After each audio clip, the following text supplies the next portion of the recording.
16 dishes, 2 homemade pies, dinner for 24 people.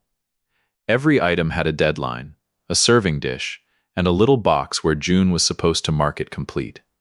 At the bottom, beneath a note about polishing the silver, Melissa had added one final instruction. Please eat before the guests arrive. We only have 20 seats.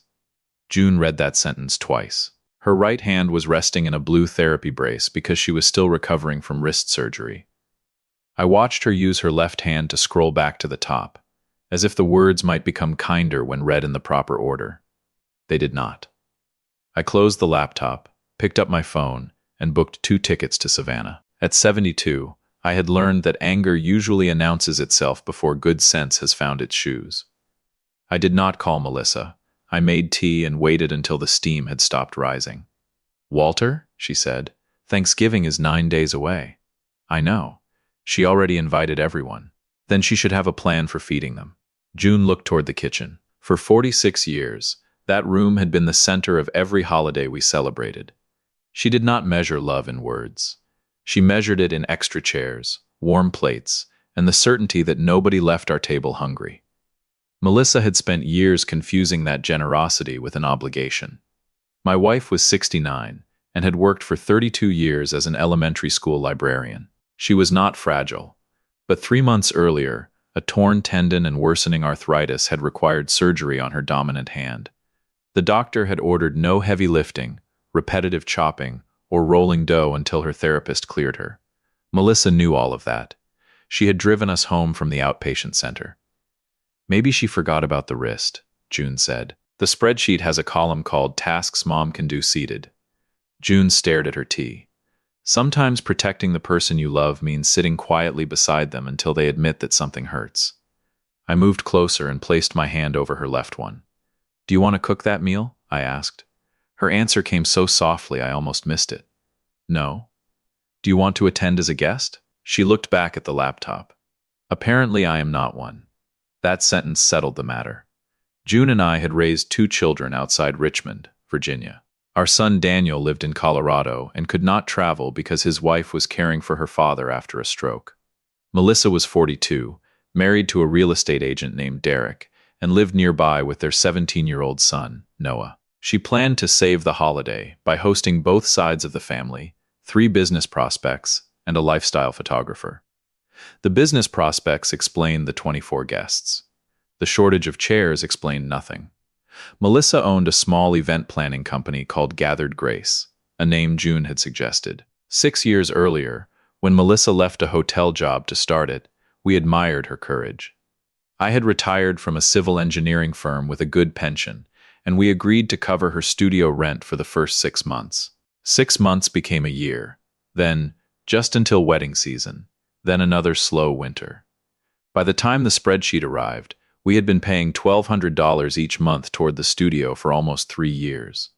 We had also covered a damaged catering van, an insurance deductible, and new showroom furniture. Every request had sounded temporary. Gratitude had lasted slightly less time than the emergency. Melissa had not always behaved this way.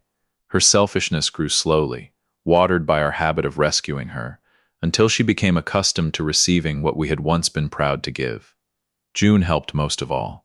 The previous Mother's Day, Melissa asked her to prepare brunch for a small family gathering. There were 30 guests and a photographer. The next morning, Gathered Grace posted pictures of the buffet beneath the caption, "Our culinary team creates every detail with love." June was not in a single photograph. I had objected then. June told me to let it go because Melissa needed good publicity. So I let it go, the way husbands sometimes do when peace seems kinder than accuracy. That evening, while loading dirty pans into my truck, I asked why June kept doing unpaid work that left her invisible. "Because I'm her mother," she said. That answer had carried more weight in our house than any written contract. The morning after the spreadsheet arrived, I called Melissa. I waited until June left for physical therapy because I wanted my daughter to hear my words without making her mother responsible for them. Melissa answered on the 4th ring. "Dad, can I call you back? The florist is here." "This will only take a minute. Your mother will not be cooking Thanksgiving dinner." There was a short silence. Then she laughed as though I had made one of my dry jokes. "Very funny." I'm not joking. Dad, I know the list looks like a lot, but it's mostly her usual recipes. I organized it so she wouldn't get overwhelmed. You assigned her 16 dishes while she is recovering from surgery. She can do most of the prep sitting down. And where should she sit when the guests arrive? Melissa sighed. It was a long, practiced sigh, the kind people use when they want patients credited to their account. That line came out wrong. There are only 20 dining chairs. Mom doesn't care about formal seating. You two can relax in the den after everyone gets settled. Your mother is not kitchen staff. I never said she was. You gave her duties, deadlines, and no place at the table. Oh, for heaven's sake, Dad. Mom loves cooking. Everybody knows that. Why are you turning this into some dignity thing? That phrase told me more than the spreadsheet had. It became a dignity thing when you decided her love could be scheduled and hidden, I said. The florist must have asked Melissa a question because I heard muffled voices. When she returned, her tone had sharpened. 24 people are expecting dinner. Derek's regional director is coming. The photographer is already booked. If Mom backs out now, this could seriously hurt my business. Did she agree before you invited them? She always does Thanksgiving. That was not my question. Melissa did not answer. Your mother and I will not be attending, I said. Make arrangements you can manage. You can't be serious. I am. She'll change her mind. No, she won't. Then you are both being incredibly selfish. 4 decades inspecting bridges taught me that failure begins with a small weakness people keep explaining away. I heard it clearly in my daughter's voice. We will talk after the holiday, I said, and ended the call. When June came home, she stood in the hallway with her coat still on while I told her about the conversation. She winced when I repeated the word selfish. Maybe we should just go for dessert, she said. Would you tell one of your students to accept a chair in the den after cooking dinner for 24 people? That's different. Only because it is easier to defend somebody else. She gave me the look that had once stopped 3rd graders from throwing crayons. Then the corner of her mouth moved. Savannah? She asked. 2 aisle seats. Wednesday morning. You hate aisle seats. I love you more than I hate drink carts. That was the first time she laughed after reading the spreadsheet. Savannah was not a random destination. June and I had spent our honeymoon there in 1980, when I owned 1 brown suit and she insisted that no reasonable marriage could begin with surrender to a fashion calendar. We had planned to return for our 40th anniversary, but canceled when Melissa needed us to stay with Noah. Some trips are postponed by circumstance. Others are postponed because you have trained everyone to believe your time belongs to them. We booked a small room in a restored inn near Forsyth Park. June worried about the cost until I reminded her that 1 month of Melissa's studio rent covered the flights and hotel. That comparison quieted her. For the next several days, Melissa behaved as though our refusal were a temporary weather condition. She sent June messages about turkey size, table linens, and whether the pecan pies could be frozen. June replied once, I will not be preparing food or attending this year. I hope you have a happy Thanksgiving. Melissa responded with a thumbs up. That tiny yellow hand unsettled June more than an argument would have. She doesn't believe me, she said. Then reality can explain it. On Monday, a grocery delivery arrived at our house with cranberries, sweet potatoes, flour, eggs, and a turkey so large it could have applied for its own driver's license. Melissa had used the keypad code to our garage. I redirected the order to her house and changed the code. 10 minutes later, Melissa called June. Why are my groceries coming here? June put the phone on speaker. Her left hand trembled, but her voice did not. Because you are cooking them. Mom, stop. This is getting ridiculous. What became ridiculous was your belief that I would obey a spreadsheet you never asked me about, June replied. You said you were making things easier. For whom? Melissa paused. For years, June had answered every family request before asking that question. Speaking it aloud seemed to return a part of her to herself. We'll talk Tuesday, Melissa said. We won't be home Tuesday evening. Where are you going? Away. During Thanksgiving? Yes. You are really abandoning your family over a chair? June looked at me, then at the brace on her wrist. No, sweetheart. I am refusing to abandon myself over one. She ended the call before Melissa could answer. That night, Noah came by. He was tall like Derek, with June's thoughtful eyes and the awkward manners of a good boy trying to survive adult conflict. He carried a paper bag from the bakery where he worked after school. I brought cinnamon rolls, he said. They were going to throw them away. Teenagers have many ways of saying they are worried. Free pastry is one of them. We sat at the kitchen table. Noah kept tearing the edge from a napkin. Mom says you guys are boycotting Thanksgiving. Your grandmother and I are taking a trip. Because she asked Grandma to cook? Because she ordered Grandma to cook and then told her not to sit with the guests. He nodded without looking up. That told me he already knew. She told Derek's boss that Grandma developed the menu for Gathered Grace, he said. There's a page on the company website. June went very still. Noah took out his phone and showed us. The page was titled A Heritage Thanksgiving by Gathered Grace. It described recipes refined in our private culinary studio and offered future clients a complete holiday package. The photographs came from our previous Thanksgivings. June's cornbread dressing, June's pecan pie, my mother's cranberry relish in the cut glass bowl Daniel gave us for our anniversary. At the bottom was a paragraph about Melissa preserving 4 generations of Southern culinary tradition. June had grown up in Pennsylvania. I would have laughed if her eyes had not filled with tears. She took my recipe cards, June whispered. 3 weeks earlier, Melissa had borrowed the wooden recipe box to scan a few family favorites. She had never returned it. Did Mom ask permission? Noah said. June shook her head. I'm sorry, he said quickly. I thought you knew. She reached across the table with her left hand. This is not your burden, honey. Are you still leaving? Yes. He finally smiled. Good. Noah forwarded screenshots of the web page. I saved them with the spreadsheet and messages. I hoped never to use them, but when someone denies a visible crack, it is wise to take a photograph. Tuesday afternoon, Melissa arrived without calling. She had 3 empty coolers and printed food labels bearing the Gathered Grace logo. She tried the old garage code and called me while June and I were at the pharmacy. Your code isn't working, she said. I changed it. Why? Because groceries were being delivered to our garage without permission. I need to pick up the roasting pans and Mom's pie plates. No, Dad, those are just dishes. They are our dishes. Are you making me buy equipment 2 days before Thanksgiving? You run an event planning company. I assumed you owned the equipment required to plan an event. She was quiet for several seconds.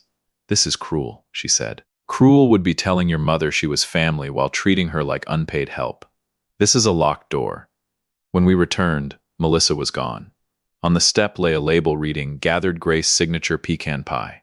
The recipe had belonged to my grandmother. June tore the label in half. We left before sunrise on Wednesday. June wore a red scarf she had bought for our 40th anniversary trip and never used. Melissa had sent 6 messages overnight. The first asked about the dressing. The last said, I hope proving a point is worth humiliating me. June started to type. What are you going to say? I asked. I don't know. Then don't let guilt write it. She turned off her phone. When the plane rose above the clouds, she leaned toward the window. For the first time in 9 days, nobody could reach her with a grocery list. Savannah greeted us with warm air, live oaks, and the smell of rain on old brick. Our room overlooked a quiet courtyard. It was not luxurious, but quiet had begun to feel extravagant. That afternoon, we walked slowly through Forsyth Park. I carried June's bag so she could rest her wrist. She stopped beneath the oak trees and looked up at the Spanish moss moving in the breeze. I had forgotten this place, she said. You remembered enough to marry me here. I married you in Richmond. Details fade at my age. She laughed and slipped her arm through mine. We found the diner where we had eaten on our honeymoon. It had a different name and better coffee, but the counter still faced the street. June ordered peach pie. This is the first Thanksgiving week in 46 years when someone else has served me dessert. There was no bitterness in her voice. That made the sentence hurt more. On Thanksgiving morning, we called Daniel in Colorado. We had told him the basic story, but not the line about the chairs. When he heard it, his face tightened. She said you refused because Mom was tired. Your mother was tired, I said. But that was not the whole reason. June showed him the spreadsheet. Daniel read the final line and offered to call his sister. June asked him not to. I don't want teams, she said. I want boundaries. It was a distinction I wished we had learned years earlier. We had Thanksgiving dinner at a small restaurant near the river. There were no centerpieces designed for social media, no photographer, and no list of duties. The server spilled a little gravy near my sleeve and apologized 3 times. Nobody cared. June declared the cornbread dressing respectable, though too polite. She ate slowly with both hands above the table, brace and all. At 3:17, my phone began vibrating. I had left it on because the inn needed a number in case of an emergency. The family group chat filled so quickly that the screen seemed to shake. Melissa had posted a long message. For anyone wondering why dinner is delayed, Mom and Dad disappeared to Savannah after Mom promised to handle the meal. I have done everything possible to protect them from embarrassment, but I cannot hide this level of selfishness. Please be patient while we fix the situation they created. Underneath were messages from Derek's mother, an aunt, and 2 cousins.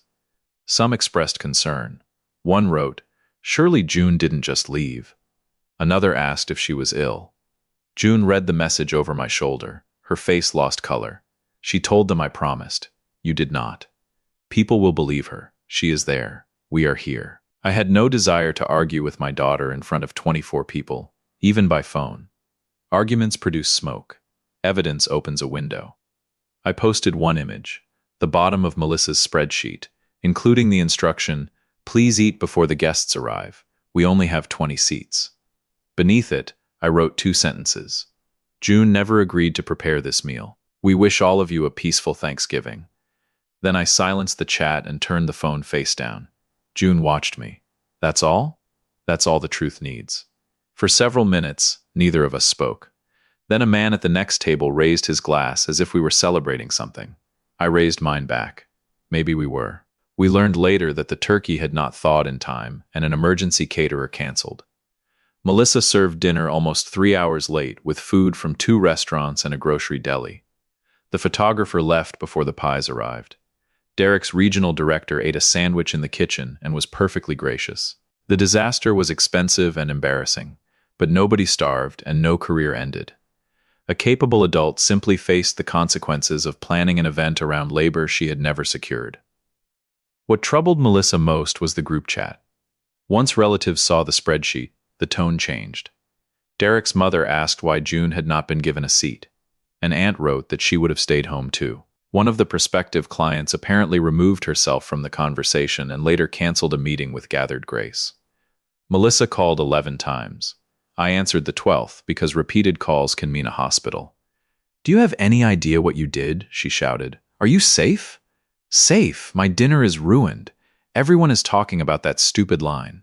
"Did you write it?" "It was a seating note. You made it look horrible." "I showed it exactly as you wrote it. You humiliated me in front of my family and my clients." "You included your clients in a family group chat?" "They were here, Dad. They saw the messages." June sat on the edge of the bed, listening. I could see the old instinct in her face, the urge to take the phone and calm everyone down. Melissa continued. "The emergency food cost $2,800. I had to put it on the company card. Since you caused this, you need to cover it." There it was. Not an apology. Not a question about her mother's wrist. An invoice. "No," I said. "Excuse me? We will not pay for your dinner. You pay for the studio. This is no different. You are right about one thing. We need to discuss the studio." Her voice lowered. "What does that mean?" "It means your mother and I will review every business expense we have been covering. We will talk when we return." "You're threatening my livelihood because of Thanksgiving?" "No. Thanksgiving showed me that our money has helped you forget the difference between support and entitlement." She began crying then, but even the tears sounded furious. "Mom would never do this to me." June held out her hand for the phone. "Melissa," she said, "I am sitting right here." The line went quiet. "Mom, please tell Dad he's overreacting. Your father and I made this decision together." "Over one sentence?" "No. Over 6 years of sentences I kept swallowing." June's voice shook, but she continued. "I loved helping you. I did not love being erased from photographs, credited as your staff, or handed work without being asked. I especially did not love discovering that you were selling my recipes as part of your company. That web page was just marketing. They were still my recipes. We are family. Family is not another word for permission." Melissa had no answer to that. "We will speak after we get home," June said. "Not tonight." She ended the call and placed the phone on the nightstand. Then she cried for nearly an hour. Setting a boundary can feel like grief. June was mourning the version of her daughter she had protected in her mind, the one who would understand if only the right words were found. I sat beside her and did not tell her she had done the right thing. She knew that. Pain and doubt are not proof that a decision is wrong. They are often the price of finally making it. We stayed through Sunday. June bought a blank recipe journal and said she might write down only the recipes she wanted to share. That could be a very short book, I said. The first page will explain how to make toast. My specialty. Her laughter did not erase what happened. It reminded us that our life was larger than it. When we returned home, the wooden recipe box was on our porch. Melissa had placed it inside a plastic bag. There was no note. 3 days later, she asked to meet. I suggested our house at 10 on Saturday morning. Daylight has a way of discouraging theater. Before she arrived, I placed a gray binder on the dining table. For 2 evenings, I had reviewed bank statements, canceled checks, and credit card records. I did not count birthday gifts, school clothes for Noah, or family vacations. I counted only money Melissa had requested for her business or household emergencies. The total was $68,440. The number surprised June. It surprised me, too. We could have taken several trips to Savannah, she said. We could have bought the diner. At 10:15, Melissa and Derek arrived. Melissa carried a folder. Derek looked tired and kept both hands in his coat pockets. He was not a cruel man, but he had benefited from our silence and had rarely shown curiosity about its cost. We sat at the same table where Noah had shown us the website. Melissa opened her folder first. Inside were receipts from the emergency caterer, the grocery store, rental chairs, and a cleaning service. I am not asking you to cover everything, she said, but I think half is fair. June looked at the receipts. Did you come here to apologize? Melissa pressed her lips together. I am sorry the wording on the spreadsheet hurt you. It was the kind of apology that places the injury inside the other person's sensitivity. June folded her hands carefully. Try again. Melissa's cheeks reddened. Mom, I was under enormous pressure. You know how important that dinner was. I assumed you would help because you always help. You did not ask. I should have asked. And the chair? I told you, it was a logistics issue. You rented chairs after I left. Derek looked at Melissa. Apparently he had not noticed that contradiction. Melissa turned to me. Are we really going to dissect every detail? No, I said. We are going to change the arrangement that allowed those details to seem acceptable. I opened the gray binder and slid the first page across the table. It listed each business payment by date and purpose. Studio rent, van repair, insurance, furniture deposit, payroll shortage, website redesign. Beneath the business total was a smaller list of household expenses they had promised to repay. Derek leaned forward. What is this? 6 years of temporary help, I said. He read the total twice. I didn't know it was this much. You never asked, June said. Melissa pushed the page back. What does this have to do with Thanksgiving? Everything, I said. We taught you that our time, work, and money would appear whenever you needed them. That ends now. I explained that the studio lease was in my name because Melissa's credit had been weak when she started the company. I had spoken to the landlord and an attorney. At the end of 90 days, I would no longer pay the rent. Melissa could apply to assume the lease, negotiate a smaller space, or close the studio. The business credit card on which she was an authorized user would be canceled at the end of the month. We did not demand immediate repayment of the $68,000, but we would provide no more subsidies. Melissa stared at me as though I had changed languages. You would destroy my company. If your company can be destroyed by losing your parents' allowance after 6 years, then it is not the company you have been presenting to clients. Dad, that's vicious.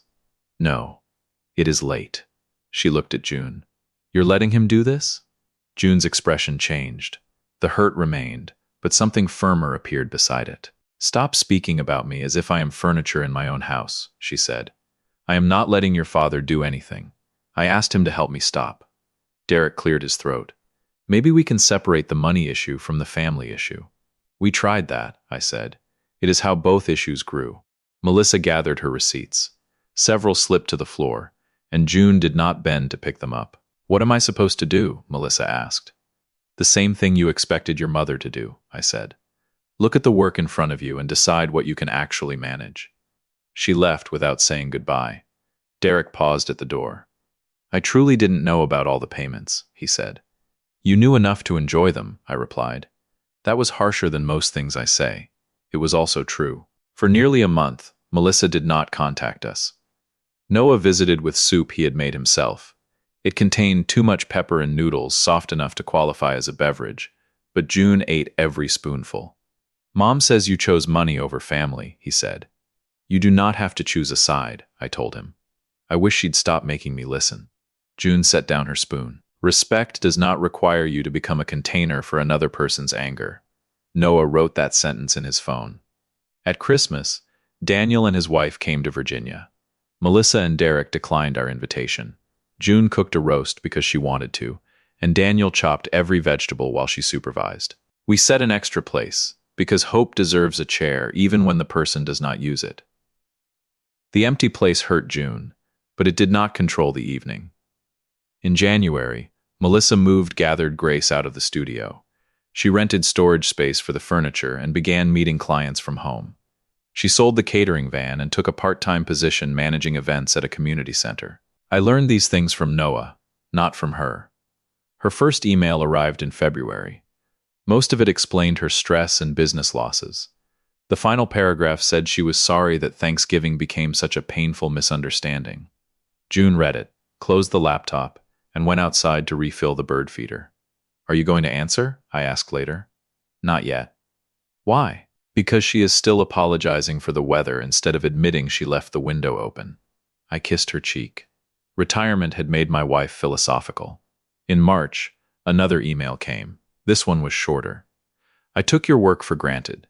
I used your recipes and your photographs without asking because I believed being your daughter gave me the right. I expected you to save an event I planned badly, and when you refused, I lied about you to protect myself. I am sorry. I know saying this does not repair it. June read that message 3 times. Better? I asked. Truer? She replied with 4 words. Thank you for saying it. That was not forgiveness. It was an unlocked gate. Melissa did not rush through it. She began making small monthly payments toward the business expenses, even though we had not required them. The first check was for $100. The memo line said, studio rent. I placed it in the gray binder. At the community center, she organized a weekly lunch for seniors. Noah said she cooked every Thursday and stayed to wash dishes. She never posted photographs online. In April, she returned to the family group chat. She wrote, I blamed Mom and Dad for Thanksgiving. That was dishonest. Mom never agreed to cook, and the seating instruction was disrespectful. I am sorry I involved everyone. Nobody applauded. Nobody needed to. Accountability is quieter than humiliation. A week later, Melissa asked June if she could visit alone. They spoke for 2 hours in the living room. I worked in the garage and resisted the urge to find 17 reasons to walk through the house. After Melissa left, June found me reorganizing a drawer of screws that had not needed organizing since 1998. How was it? I asked. Hard? Good hard or bad hard? Honest hard. Melissa admitted that visible success made her feel safe. She had wanted June's food without June's brace, age, or ordinary clothes appearing in the photographs. Saying it aloud made her understand what she had become. June did not comfort her immediately. I told her I love her, she said. I also told her love will not make me available on demand. What did she say? She said she understands. Do you believe her? June looked toward the front window, where Melissa's car had been parked. I believe she wants to. That was enough for a beginning. By May, June's therapist cleared her to use the rolling pin again. She celebrated by making 1 pie. Not 16 dishes. Not dinner for 24. 1 strawberry rhubarb pie for the 2 of us. She photographed it before we ate. Starting a culinary brand? I asked. Evidence, she said. In case you deny eating half. On Mother's Day, Melissa invited us to dinner. The message was careful. 6 people. No clients. No photographer. I am cooking. You are guests. Please say no if you are not ready. June showed me the invitation.